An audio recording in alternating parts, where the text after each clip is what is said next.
Bonsoir tout le monde. Bonsoir, Monsieur Berthelot, notre invité pour ce soir. Bonsoir. Bienvenue à la réunion du mardi 19 mai. Le projet d'ordre du jour, c'est celui-ci. Un mot de bienvenue, constatation du quorum. 2, lecture et adoption de l'ordre du jour du 19 mai. 3, administration. 3.1, adoption des états financiers de la municipalité au 31 décembre 2019. 3.2, demande pour le jardin collectif. 3.3, demande de lien avec le SIA. Et 3.4, demande de participation au Festival des cordes de bois. Et en 4, levée de l'Assemblée de la séance. Donc, ce soir, le point principal, c'est vraiment le dépôt des états financiers. Est-ce que quelqu'un fait la proposition de l'ordre du jour? Je propose. Martine, tout le monde est d'accord? Oui. Oui. OK. Donc, on est en 3, adoption des états financiers. Je vais demander à M. Berthelot s'il veut bien nous faire la présentation des états financiers, s'il vous plaît. Alors, merci, Madame Lagacé. Bonsoir tout le monde. C'est avec plaisir que je participe à la première réunion virtuelle du Conseil de la municipalité de Matapédia pour présenter les états financiers qui ont été préparés par Raymond Chabot Grant Thornton. Alors, les états financiers, annuellement, font l'objet d'une vérification. On rappelle dans notre rapport que les états financiers sont la responsabilité de la municipalité. Notre responsabilité comme auditeur, c'est d'exprimer une opinion. Et on en a exprimé une qui est standard, là, un rapport d'audit sans restriction pour la municipalité, comme on le fait depuis plusieurs années déjà. Là. Alors, il n'y a pas de surprise, pas d'éléments qui sortent de l'ordinaire. Un rapport standard. Les chiffres maintenant. Alors, le premier état que je vous présente, c'est l'état des revenus et dépenses de l'exercice 2019, qui est présenté avec à l'extrême droite un comparatif. Alors, je vais demander à M. Denis, s'il vous plaît, de passer à, oui, merci, à la page suivante. Alors, avec le budget à l'extrême gauche, les données comparatives à l'extrême droite et dans le milieu, les réalisations, autant de la municipalité que de Loisirs Chamonix qui doivent être intégrés ou consolidés dans les états financiers de la municipalité pour les fins comptables. Alors, en 2019, la municipalité avait prévu un budget de 1 320 000. Le montant réel se solde à 1 396 000, alors qu'il est réparti entre les revenus de taxes de 6,32, 220 de paiement tenant lieu de taxes, environ 20 000 de plus que ce qui a été budgété, 221 de transferts qui sont des subventions, 87 de services rendus et 223 000 de revenus autres qui comprennent des revenus pour les éoliennes là, de 164 000, alors un montant d'à peu près 34 000 de plus que ce qui avait été budgété. Alors, c'est ce qui nous amène là, à avoir pratiquement 75 000 de plus au niveau des produits, des revenus. Alors, pour les charges, la municipalité en avait prévu pour 1 212 000, le réel a été 1 250 000. En administration, ça a coûté 270 000, 125 000 en sécurité publique, un peu plus de dépenses, 378 000 en transport, hygiène du milieu, 210 000, des réparations, là, surtout au niveau du traitement des eaux en hygiène du milieu, qui ont fait l'écart avec l'an passé, une quinzaine de mille de plus. 10 000 en santé et bien-être, 40 000 en aménagement, urbanisme et développement, 162 en loisirs et culture, puis 50 en frais de financement. Alors, tout ça nous amène avec un excédent avant les éléments qui sont le remboursement de la dette et les immobilisations, là, un excédent de 146 000 et duquel on retranche des remboursements de dette à long terme pour 114 et 202 000 d'activités d'investissement qui, entre autres, comprend rue de l'Église là, pour 190 000. Alors, ça nous amène à un résultat négatif de 170 855 pour l'exercice 2019. Un déficit, on voit à l'extrême droite le résultat de l'an passé qui était de 119 000, un surplus de 119 000 en voyant ma petite note, ça m'amène sur un élément. Habituellement, l'état financier qu'on vous présente, il n'est pas projet. Il vient juste d'être approuvé il y a quelques minutes par le conseil. Ça fait que la situation nous a obligés à présenter le projet, mais le document va être imprimé final là, dès demain matin là, à la première heure. Absolument. Un petit élément de logistique COVID-19. Oui. Alors, à la page suivante, maintenant, on voit, là, on a vu l'exercice 2019. La page suivante, on voit le cumulatif qui est présenté à la troisième colonne, là. Alors, qu'est-ce que ça donne au niveau surplus accumulé depuis le début de l'existence de la municipalité? Alors, 3 éléments. On a débuté l'exercice 2019 avec 290 000 de surplus accumulé. On retranche le résultat négatif de l'exercice, le déficit de 180, et on retranche aussi un montant de 17 000 là, pour des dépenses d'immobilisation, et ça laisse au 31 décembre un surplus accumulé de 93 125 pour la municipalité. Alors, on a vu ce que l'année 2019 avait l'air, on a vu le surplus accumulé. On va aller voir maintenant comment se reflète ce surplus-là, où sont ces sous, ces valeurs-là, là, avec un état qui est le bilan. Alors, dans le bilan au 31 décembre, même si on a 93 000 de surplus, il n'était pas reflété dans l'encaisse parce qu'on avait beaucoup de comptes à recevoir, là. On en avait pour 783 000, entre autres 450 000 au niveau des immobilisations pour le TECQ, que vous voyez avec ma petite note rouge. Les passifs, maintenant, la municipalité avait comme découvert de banque 15 000 566 000 d'emprunts temporaires, c'est une marge de crédit, 34 000 de charges à payer, des factures de fournisseurs et déduction à la source et autres, et la dette à long terme pour 931 419. Alors, ça laisse une dette nette ou un actif négatif, financier net négatif là, de 763 000 auquel on ajoute les immobilisations, 7,5 millions et les inventaires de fourniture. Alors, le net, la municipalité possède des biens à la valeur comptable pour 7 553 000 et tout ça se reflète comment? Bien, on voit dans le bas là, la partie immobilisée pour 6 779 000, les investissements nets dans les éléments d'actifs à long terme, qui essentiellement représentent les immobilisations moins la dette, là, si on ferait un net, et les éléments de surplus, là, soit l'excédent accumulé de tantôt de 93 000, 10 000 de soldes disponibles sur des règlements d'emprunt qui sont fermés, les dépenses à constater dans le futur, qui sont la participation de la municipalité dans le projet bâtisseur au cours des, parce qu'il reste environ 20 ans, là, et le financement des investissements en cours pour 16 000. Alors, ça vient expliquer un petit peu, là, même si on a 93 000 de surplus, pourquoi il n'est pas dans le compte de banque. Alors, il y en avait à recevoir et il y avait des emprunts temporaires et autres. Là. Alors, ça fait le tour essentiellement de la situation financière. On rappelle là, brièvement un petit peu plus de revenus au niveau des éoliennes, entre autres, puis des tenants lieux de taxes. Mais on a eu plus de dépenses, là, 190 000 au niveau des projets pour le TECQ, la contribution, qui fait qu'on net, là, on était négatif de 170 000. Merci. Est-ce que vous aviez d'autres choses à rajouter, M. Berthelot? De mon côté, non, ça fait le tour.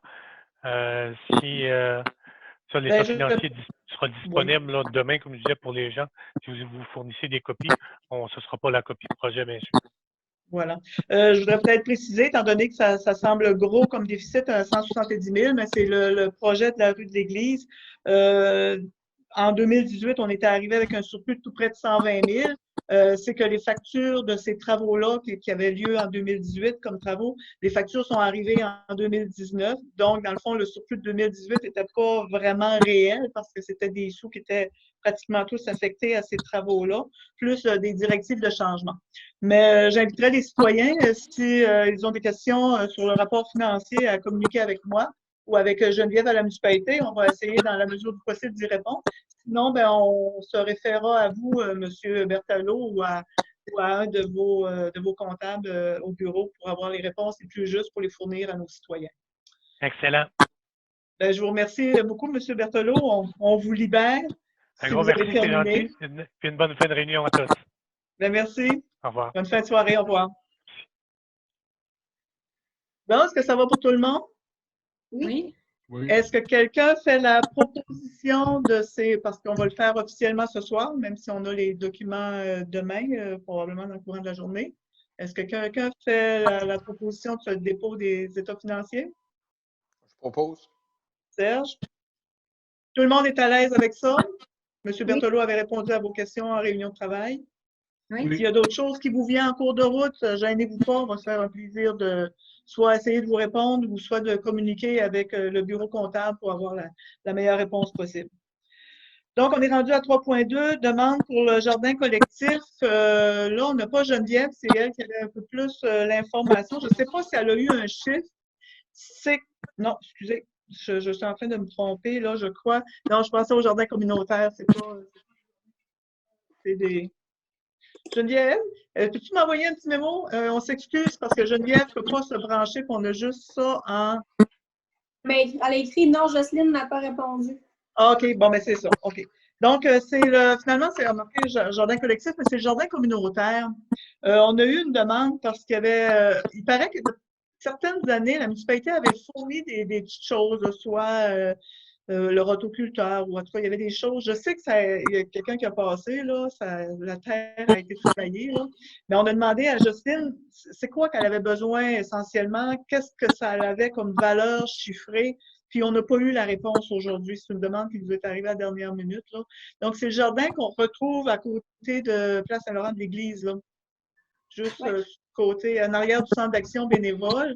Je sais qu'il y a plusieurs personnes. Il y a un engouement cette année, bien sûr, avec tout l'effet de la COVID. Il y a un engouement pour des jardins avec des propriétés privées, mais aussi au niveau du jardin communautaire. Je crois qu'il y a déjà 5-6 personnes là, qui ont manifesté le désir d'aller se prendre une petite portion de terrain. On va attendre. À la limite, on va le ramener à une autre réunion ou à la limite, si vous êtes à l'aise, je ne crois pas que c'est des gros sous, je pourrais communiquer avec vous. On se fera une petite rencontre rapide si on reçoit une réponse. Oui. Est-ce que vous êtes à l'aise avec ça? Oui. Est-ce qu'elle disait que c'était l'enveloppe, qu'on avait une enveloppe pour ça? Ou... Non, moi, à ma connaissance, depuis que je suis maire, on n'avait pas donné nécessairement de sous, mais il paraît que probablement dans le démarrage, dans les débuts, la municipalité fournissait quelque chose ou aidait d'une certaine façon là, au niveau mécanique, mais je ne sais pas, on n'a pas trouvé rien. Oui, Martine? Il n'y a pas un moment donné où il y avait dans, mettons, Matapédia, les plateaux, on avait accordé un montant d'argent pour quelqu'un pour aider les gens dans les jardins communautaires, là. Il y a quelques années. Je ne sais pas si ça vous dit quelque chose. Oui, bien, c'était au niveau de l'aide pour la supervision. Puis, Jocelyne, sa demande, c'était plus à l'effet de l'aide matérielle, je te dirais. Nicole, moi, dans les années passées, là, je me souviens de m'être occupé du rotoculteur, puis c'est la municipalité, en fait, qui payait la facture. Tu sais, fait qu'il y avait un 30 là. Il y avait peut-être, j'imagine, je sais pas, un 30-40 de fumier de la ferme couture, par exemple. Fait que, tu sais, à la limite, on peut peut-être s'avancer jusqu'à concurrence de 100 mettons, puis je préfère attendre puis le passer dans une autre réunion.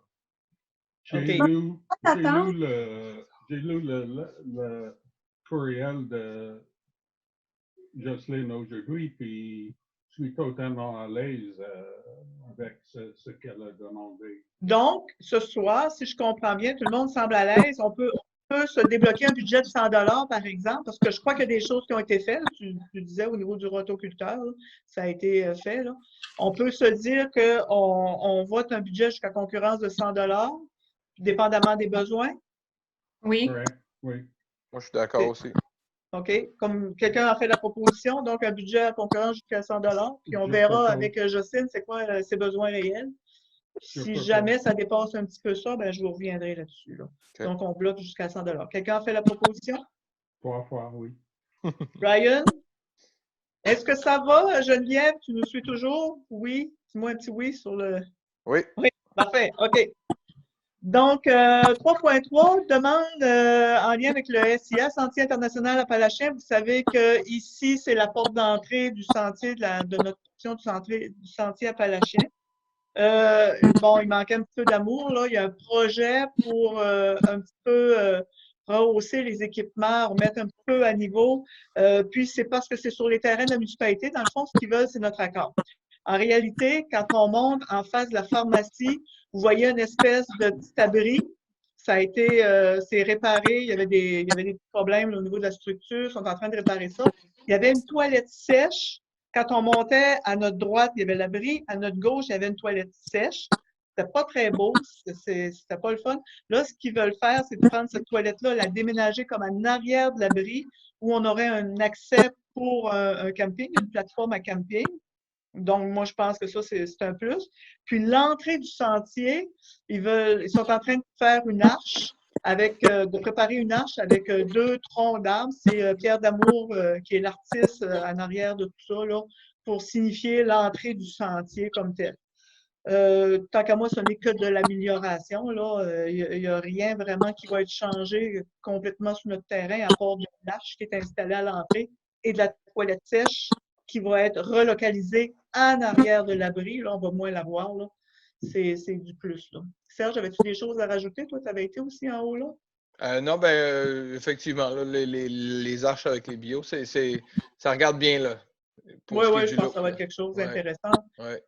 C'est Pierre Damour, hein, c'est notre artiste de la région. On y croit beaucoup, là. Donc, dans le fond, ce qu'on veut ce soir, c'est l'autorisation de la municipalité pour faire ces petits aménagements-là qui ne changent pas en réalité grand-chose sur notre terrain, là. La seule chose qui est ajoutée, c'est vraiment l'arche à l'entrée. Est-ce que ça vous convient? Oui, moi, je suis d'accord. À l'aise? Tu proposes, Martine? Tout à fait. Donc, Martine propose. Tout le monde est d'accord? Oui. OK. 3.4, demande de participation financière au Festival des cordes de bois. La demande nous était arrivée à dernière minute. Vous n'avez pas eu le temps beaucoup d'en prendre connaissance. Il y avait un document qui expliquait qu'est-ce qu'ils voulaient faire.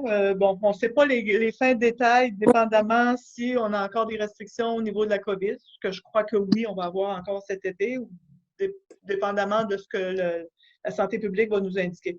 Par contre, suite à ça, on a eu une espèce de petit bilan financier des revenus et dépenses. Je trouvais ça quand même intéressant de voir ça. La demande est à l'effet, toujours la même demande, du 500 $ pour financer ce festival-là, qui va être revu dans une autre forme, dépendamment des restrictions qu'on aura. Là. Mais pour eux, c'est très important que le festival ait lieu quand même cet été, dans une forme ou dans une autre, mais que le festival ait lieu. Et c'est ça. Donc, c'est pour un peu plus de 21 000 $ de dépenses, des revenus pour tout près de 24 000, un surplus de 2 300 quelques dollars. C'est un festival d'envergure, bien évidemment. Donc, qu'est-ce que vous en pensez? Suite à votre lecture. Une des plus grandes dépenses, c'est pour le spectacle. Puis, je me demande si ça serait possible cette année. Je n'ai pas d'objection que nous donnons une subvention, mais si on compare l'année passée avec cette année, je me demande s'ils vont avoir le même niveau de dépenses qu'auparavant. Ils n'auront probablement pas le même niveau de dépense parce qu'effectivement, si on reste en restriction avec une distanciation de 2 mètres, évidemment qu'il n'y aura pas de spectacle. Il faut penser qu'on n'aura pas les dépenses du spectacle, mais on n'aura pas les revenus non plus de la vente de billets comme ça. Donc, c'est sûr qu'au niveau du budget, tout va être à la baisse, tout va être revu à la baisse. Mais non, je ne crois pas au spectacle. Vraiment, cet été, tous les spectacles au niveau culturel partout au Québec ont été arrêtés. Donc, je crois pas, mais ils ont une autre façon de faire des activités virtuelles, entre autres. Là, mais il y a toujours les cordes de bois là, qui restent au cœur de l'activité. Donc, la demande de don est de l'ordre de 500 $. Oui, Martine? Ben, c'est juste que je pense avec tout ce qui se passe par rapport au COVID-19, il n'y en aura probablement pas des festivals ben dans les alentours. Celui-là, ça va peut-être permettre aux petites familles du village de faire des petites cordes de bois. Fait que je pense que c'est le seul auquel on va probablement qui va avoir lieu. Fait que moi, j'irai de l'avant avec le 500 $. Oui. Donc, Martine propose 500 $. Est-ce que tout le monde est d'accord avec ça? Oui. Oui? Oui, OK. Donc, c'est proposé. Oui, je pense comme toi, il faut quand même trouver le tour de dynamiser notre milieu. On n'aura peut-être pas beaucoup de visites cet été, mais si on va avoir de la visite virtuelle, si on peut encore démontrer nos nos talents, au niveau de nos cordes de bois, je pense que ça peut être intéressant. C'est peut-être un des rares concepts de festival où le principe de distanciation est le plus facile à respecter, en fait. Il s'étale sur un grand territoire, les gens se déplacent en voiture, jettent un coup d'œil, prennent des photos. Les gens qui participent, comme Martine dit, sur leur terrain, ben, sont en famille. Fait que, il y a une grosse partie de ça qui peut quand même exister et peut-être intéressant à poursuivre. Absolument. OK. Donc, c'est voté pour notre contribution de 500 $. C'est ce qui termine l'ordre du jour pour ce soir. Donc, on va revenir à notre séance régulière du 1er juin pour le public, notre prochaine rencontre. Est-ce que pour ce soir, quelqu'un fait la levée de la séance? Serge? Pas de son? Il n'y a pas de son, non? Bien, comme ça. Brian, je pense qu'il coupe son son. Ah oui, c'est ça, il voulait prendre ma place. Je vais proposer la levée de la séance. Parfait. Merci à tous. Oui, merci. Bye bye.